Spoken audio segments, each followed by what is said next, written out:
Hello guys and welcome to a series on officially physics. हम सुमित और हम साथ में रिवीजन कर रहे हैं, क्रैश कोर्स कर रहे हैं सिंपल हार्मोनिक मोशन का। लास्ट वीडियो में हमने सिंपल हार्मोनिक मोशन का इंट्रोडक्शन देखा और उसकी बेसिक इक्वेशंस देखी। तो आज हम उन्हीं इक्वेशंस की मदद से सिंपल हार्मोनिक मोशन में थोड़ा और आगे जाएंगे, राइट। तो हमने देखा भाई सिंपल हार्मोनिक मोशन का डिस्प्लेसमेंट क्या होता है, वेलोसिटी क्या होता है, एक्सेलरेशन क्या होता है, फोर्स क्या होता है। आज हम एसएचएम की एनर्जी की बात करते हैं। किसी भी बॉडी की एनर्जी क्या होती है? एनर्जी होती है sum of potential energy plus kinetic energy. तो हमने कल ये भी इस्टेब्लिश करा था कि भाई जो स्प्रिंग की सिस्टम होता है विदाउट फ्रिक्शन वो एसएचएम के मोशन से काफ़ी मिलता जुलता है, ठीक है। तो अगर ऐसा है तो जो स्प्रिंग की पोटेंशियल एनर्जी होगी उसी से मिलती जुलती कुछ एसएचएम की भी पोटेंशियल एनर्जी होगी, उसी के एनालॉगस होगी। Potential elastic potential energy spring की क्या होती है, हम ये पढ़ चुके हैं पहले, हाफ के एक्स स्क्वायर। तो पोटेंशियल एनर्जी इन एसएचएम क्या होगी, हाफ के एक्स स्क्वायर, जहाँ पर के क्या है, फोर्स कांस्टेंट, ठीक है। काइनेटिक एनर्जी किसी बॉडी की क्या होती है, हाफ एम वी स्क्वायर। अब आप बेसिक इक्वेशंस को याद करिए, के क्या होता है, एम ओमेगा स्क्वायर, ठीक है। तो हाफ के एक्स स्क्वायर क्या हो गया, half M omega square X. Velocity क्या होती है, omega under root of A square minus X square. तो वेलोसिटी का स्क्वायर क्या हो जाएगा, omega square under root of omega square into A square minus X square. यहाँ ओमेगा स्क्वायर नहीं लिखा है तो हम लिख देते हैं, कोई दिक्कत की बात नहीं है, ठीक है। तो यहाँ ओमेगा स्क्वायर एक हो जाएगा, राइट। तो हाफ एम ओमेगा स्क्वायर आप कॉमन ले लीजिए, तो ब्रैकेट में क्या बचेगा, एक्स स्क्वायर, ठीक है, X square plus A square minus X square. X square से एक्स स्क्वायर कैंसिल, बचा सिर्फ एक्स ए स्क्वायर। तो energy of S H M हो गई half M omega square A square, ठीक है। This is energy in S H M. ये होता है sum of potential energy plus kinetic energy, हमेशा कांस्टेंट रहती है क्योंकि एम हमेशा कांस्टेंट है, ओमेगा हमेशा कांस्टेंट है और ए तो कांस्टेंट रहता ही रहता है, ठीक है। तो this is energy in S H M. Now अभी तक हमने जो भी बात करी है, हमने लीनियर एस एच एम की बात करी है, मतलब बॉडी एक स्ट्रेट लाइन में मूव कर रही थी, राइट। हमने अभी तक एंगुलर एस एच एम की बात नहीं करी है, मतलब हमने जो बात करी, हमने स्प्रिंग वाले सिस्टम की बात करी है कि स्प्रिंग से बॉडी अटैच रहती है, वो ऐसे ऐसे मूव करती है एक स्ट्रेट लाइन में। हमने अभी पेंडुलम की बात नहीं करी है, जो असली पेंडुलम रहता है, आप क्लॉक अपने घड़ी में देखते होगे या कहीं भी देखते होगे, वो ऐसे ऐसे मूव करता है, ठीक है, वो स्ट्रेट लाइन में मूव नहीं करता है। तो इस जो आपका पेंडुलम का मोशन है वो एंगुलर होता है, ठीक है, वो एक एंगल से दूसरे एंगल के बीच में ऐसे ऐसे मूव करता है, राइट। तो हमने अभी तक उस मोशन की बात नहीं करी है भाई, वो भी तो रिपीटेटिव मोशन है, वो भी तो एंगुलर मोशन है, ठीक है, वो भी तो हार्मोनिक मोशन है, वो भी रिपीट हो रहा है।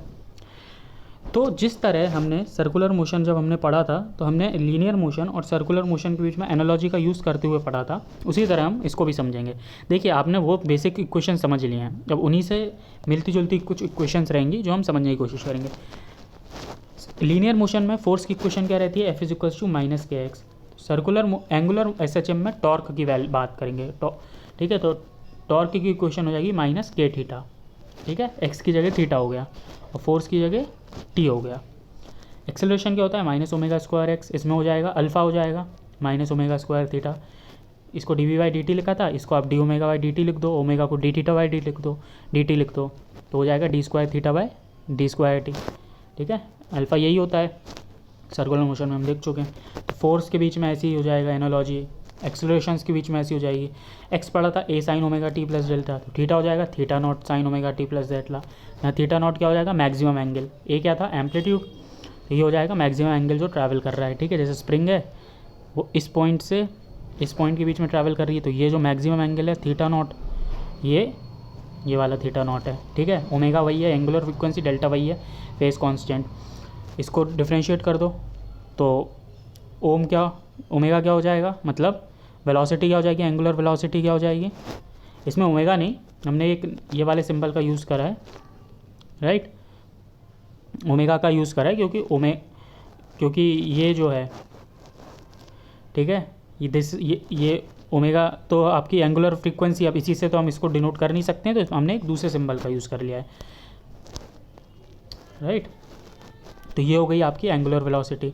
टाइम पीरियड क्या होता है, 2 पाई बाय ओमेगा, इसमें भी time period 2 pi by omega. Angular frequency क्या होती है लीनियर एस एच एम के केस में, under root K by M, और angular frequency angular S H M की केस में होगी अंडर रूट आई बाय के, जो आपको यहाँ पर दिख रही होगी, under root of I by K, जहाँ पर आई है मोमेंट ऑफ इनर्शिया। ठीक बात है, यहाँ पर आई है आपका मोमेंट ऑफ इनर्शिया। नाउ भाई मैं एंगुलर एसएचएम हमने पढ़ लिया, हमने देख लिया एंगुलर एसएचएम और लीनियर एसएचएम में काफ़ी समानताएं हैं और वो कैसे हैं वो भी हमने देख लिया। आपको ये सारी क्वेश्चंस भी याद रखने की ज़रूरत है।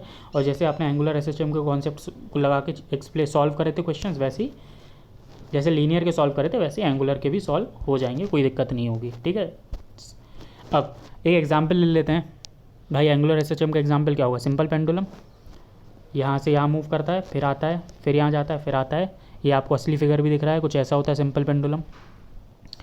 तो सिंपल पेंडुलम के केस में टॉर्क कितना होगा? टॉर्क होगा mg।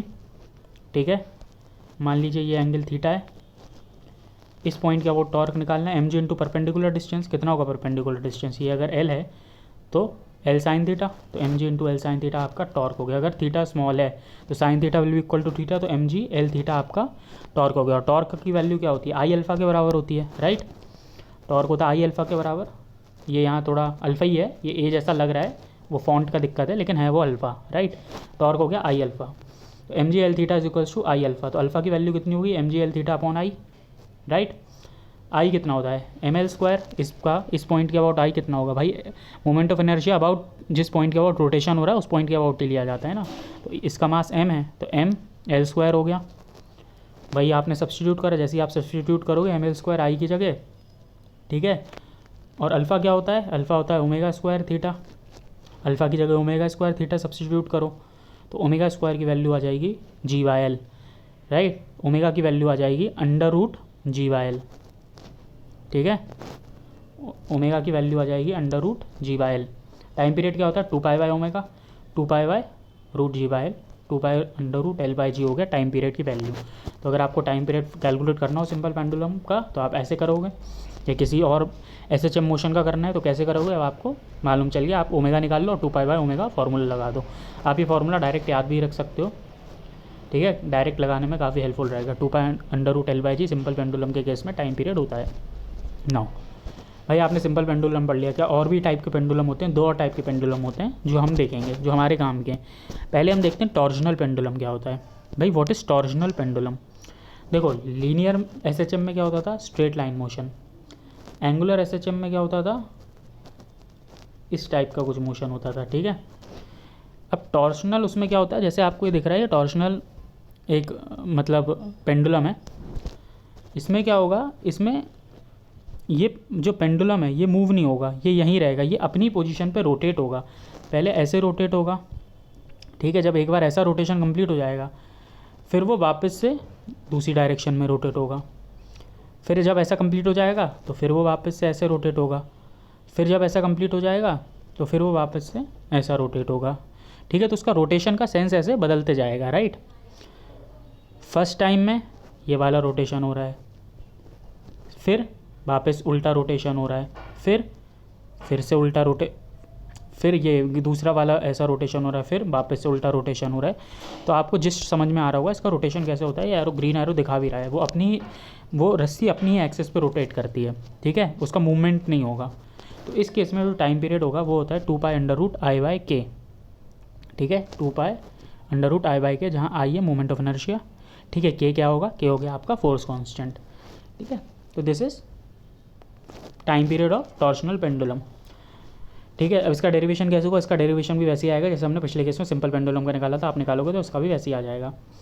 नाउ फिजिकल पेंडुलम की बात करते हैं। फिजिकल पेंडुलम का टाइम पीरियड होता है 2 pi under root I by M G L. अभी तक समझ में आ गया होगा। I moment of inertia, M mass है, G acceleration due to gravity, और एल क्या है? एल है आपकी जो लेंथ, ठीक बात है।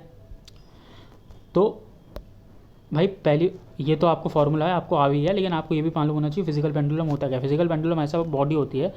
अब देखो नॉर्मल पेंडुलम क्या होता है? आपने एक बॉल ली और बॉल को ऐसे लटका दिया, ठीक है। फिजिकल पेंडुलम क्या होता है? फिजिकल पेंडुलम होता है एक ऑब्जेक्ट होता है, जैसे मान लीजिए ये आपका प्लेट है, कोई चेस बोर्ड है, ठीक है। चेस बोर्ड मान लीजिए इसको, ये चेस बोर्ड है।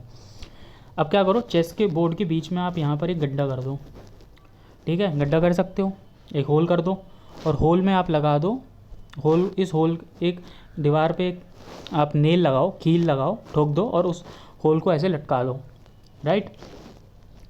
तो ये जो अब अब क्या होगा?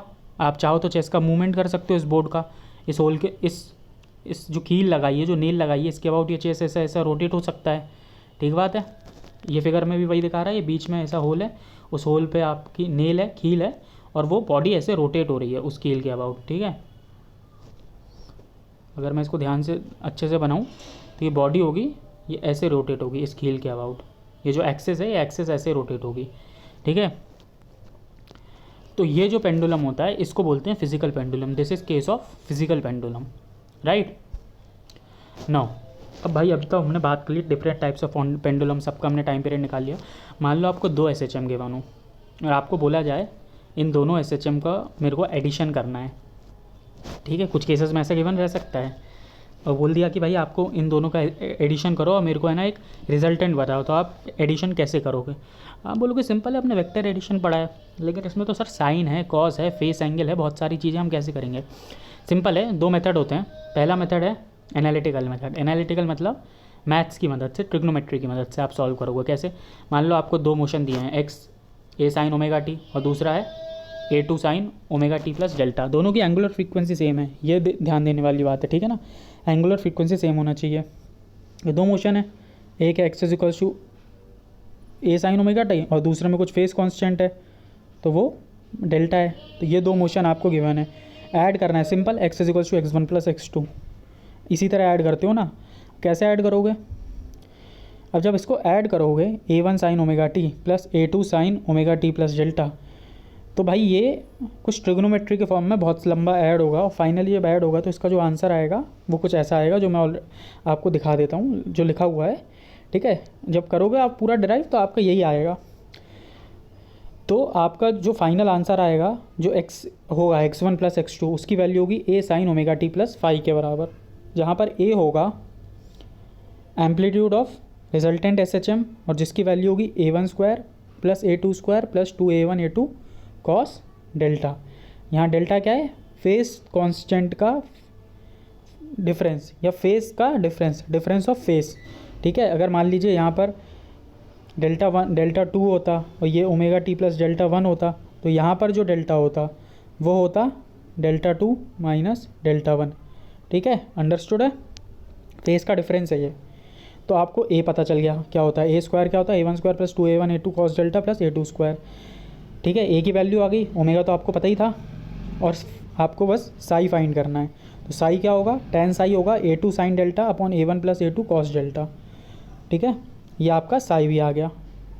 तो इस तरह से आप फाइंड कर सकते हो। अब देखो आपका रिजल्टेंट क्या था, x is equals to A sine omega T plus 5। इसमें आपको A नहीं मालूम था तो A आपको मालूम चल गया, ओमेगा तो आपको पहले से ही मालूम था, सेम है।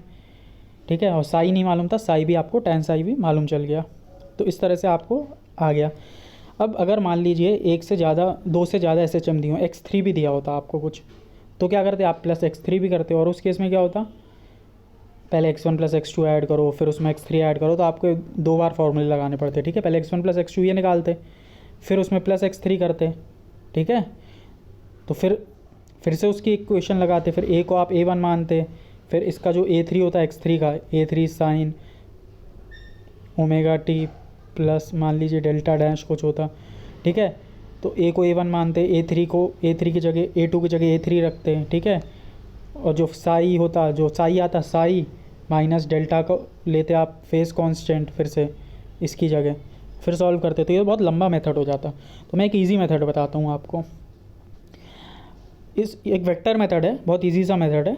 ठीक है, इसमें क्या है, मान लो x1 आपको गिवन है, पहले हम 2 ही लेते हैं, ऑल तो इसमें 3 को मैं सॉल्व करके बता रहा हूँ आपको, लेकिन पहले हम 2 को ले सॉल्व करते हैं। मान लो x1 आपको गिवन है, x2 गिवन है, सेम जो पिछली बार गिवन था। कैसे सॉल्व करोगे, x1 ड्रॉ कर लो आप, राइट, जैसे इसमें ड्रॉन है, इसका मैग्नीट्यूड है A1। ठीक है, फिर x2 ड्रॉ कर लो, अब x2 का मैग्नीट्यूड क्या है, A2। अब इसकी डायरेक्शन क्या होगी, यही कुछ इस तरह से ड्रॉ करो कि जो पहले वाले का हेड है वो x2 के टेल से कोइंसाइड करे। और डायरेक्शन क्या होना चाहिए, वेक्टर में तो डायरेक्शन आपको गिवन रहती है, इसमें डायरेक्शन होगी ये डेल्टा 1। ठीक है, with respect to x axis, जो फेस है, ठीक है, वो with respect to x axis आप डेल्टा 1 बना लो। ठीक है, तो ये इसकी डायरेक्शन हो गई। तो इन दोनों का रिजल्टेंट क्या हो जाएगा, ये ब्लू एरो। ठीक है, जिस तरह आप वेक्टर मेथड में ट्रायंगल लॉ वेक्टर एडिशन लगाते थे। तो आप बोलोगे ये बात तो सही है, तो बहुत ईजी मेथड है, सिर्फ ड्रॉ करके लगाना है। ये तो एक ग्राफिकल मेथड हो गया, मतलब हमको ड्रॉ करके मेजर करना पड़ेगा। नहीं, आप इसको ध्यान से देखो, थोड़ा सा दिमाग लगा के इसको सॉल्व करते हैं। ठीक है, ये इसका मैग्नीट्यूड है। अब आप बस पर्पल लाइन देखते जाइएगा, ये इसका मैग्नीट्यूड है। मान लीजिए ये ए है, ये आपको फाइंड करना है। आप यहाँ से ट्राइंगल कंप्लीट कर लो एक। ठीक है, अब इस बड़े से ट्राइंगल में, ठीक है, आपको ये फाइंड करना है हाइपोटेनियस। हाइपोटेनियस क्या होगा? Perpendicular square plus base square. Perpendicular का स्क्वायर कितना है? परपेंडिकुलर कितना है? परपेंडिकुलर है A2 cause A2 sine delta. ठीक है, A2 साइन डेल्टा 1, ये A2 कॉस डेल्टा 1 है, ये A2 साइन डेल्टा 1 है, प्लस इसका स्क्वायर। बेस कितना है? A1 plus A2 cos delta 1। ठीक है, बेस हो गया बेस कितना हो गया? A1 plus A2 cos delta 1। ठीक है, तो आप इस तरह हाइपोटेन्यूस निकाल सकते हो। जो ए निकालोगे तो आप देखोगे जो फाइनल कैलकुलेशन करोगे तो इसी के बराबर आएगा। ठीक है, इसी इक्वेशन के बराबर आ जाएगा आपका। इसी तरह आप टेन साई भी निकाल सकते हो। ये एंगल हो गया फाई साई। टेन साई क्या होगा? Perpendicular upon base. परपेंडिकुलर कितना है? A2 का ये वाला कंपोनेंट, ये कितना हो जाएगा? Sine delta 1, A2 sine delta 1 upon base कितना है? A1 plus A2 cos delta 1। आप देखो टेन साई कितना है? A2 sine delta 1 plus A1 plus A2 cos delta 1। ठीक है, टेन साई उतना ही आ गया। तो इस तरह आप थोड़ा सा दिमाग लगा के वेक्टर मेथड से बहुत ईजिली सॉल्व कर सकते हो। अब देखो, अगर एक से ज़्यादा हैं, मान लीजिए 3 है। ठीक है, एक और चीज़, मान लीजिए x1 दिया होता A1 plus A1 sign omega T plus delta dash कुछ, तो फिर आप जो डेल्टा डैश की होता वो आप फिर x एक्सिस की उससे ही बनाते हो। ठीक है, ये जो फेस रहता है, फेस कांस्टेंट रहता है, वो x एक्सिस से एंगल शो करता है। ठीक है, अब मान लीजिए ये 3 एक और एक वेक्टर ले लो आप x3। कैसे बनाओगे? पहले A1 बना दो, फिर A2 बना दो डेल्टा 1 एंगल पे। ठीक है, अब A3 कैसे बनाओगे? डेल्टा 2 एंगल पे। डेल्टा 2 किससे एंगल है? x एक्सिस से, तो ये एंगल डेल्टा 2 हो गया। और किस तरह से ड्रॉ करोगे? कुछ इस तरह से कि इस वाले का टेल इसके पहले वाले के हेड से कोइंसाइड करे। ठीक है, ये बनाया आपने, और ये एंगल होना चाहिए delta 2 with respect to positive x axis. ठीक है, पॉजिटिव x एक्सिस के रिस्पेक्ट में। ठीक है, तो दिस इज़ A3। अब इन तीनों को ज्वाइन कर दो और फाइनल रिजल्टेंट को ऐसा कर दो कि from tail of first vector to head of last vector, और इसको निकाल लीजिए जिस तरह से आपने इसके पहले वाले केस में सॉल्व करके निकाला था। ठीक है, कैसे निकालोगे? ये ट्राइंगल कंप्लीट कर लो। ठीक है, अब इस ट्राइंगल को जैसे ही आपने कंप्लीट करा तो आपके पास क्या क्या है? आपको लिखना है A1 प्लस, ठीक है, ये वाला। अब देखो, आप इसको अगर कंप्लीट करके मैं सॉल्व करने की कोशिश करूँगा, मान लीजिए ऐसा आ रहा है। ठीक है, तो A2 तो इतना तो है आपके पास, इतना निकालना, इतना कितना होगा ये आप निकाल सकते हो। A2 का कंपोनेंट लेके, येलो वाला आप निकाल सकते हो A2 का कंपोनेंट लेके, राइट। और रेड वाला आप निकाल सकते हो A3 का कंपोनेंट लेके। ठीक है, A3 का कंपोनेंट लेके रेड वाला निकाल सकते हो।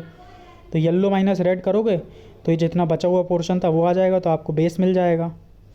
ठीक है, इसी तरह और ट्रिग्नोमेट्री का यूज़ करके, राइट एंगल थ्योरम्स का यूज़ करके आप परपेंडिकुलर भी निकाल सकते हो, और फिर आपको रिजल्ट निकाल लोगे आराम से। तो this is how you solve जब एक से ज़्यादा SHM गिवन हो। ठीक है, तो आज हमने देख लिया कि भाई SHM का हमने जो बेसिक था उसके आगे गए, हमने देखा कि जो बेसिक इक्वेशन है उन्हीं का यूज़ करके हम कैसे आगे सॉल्व करते हैं।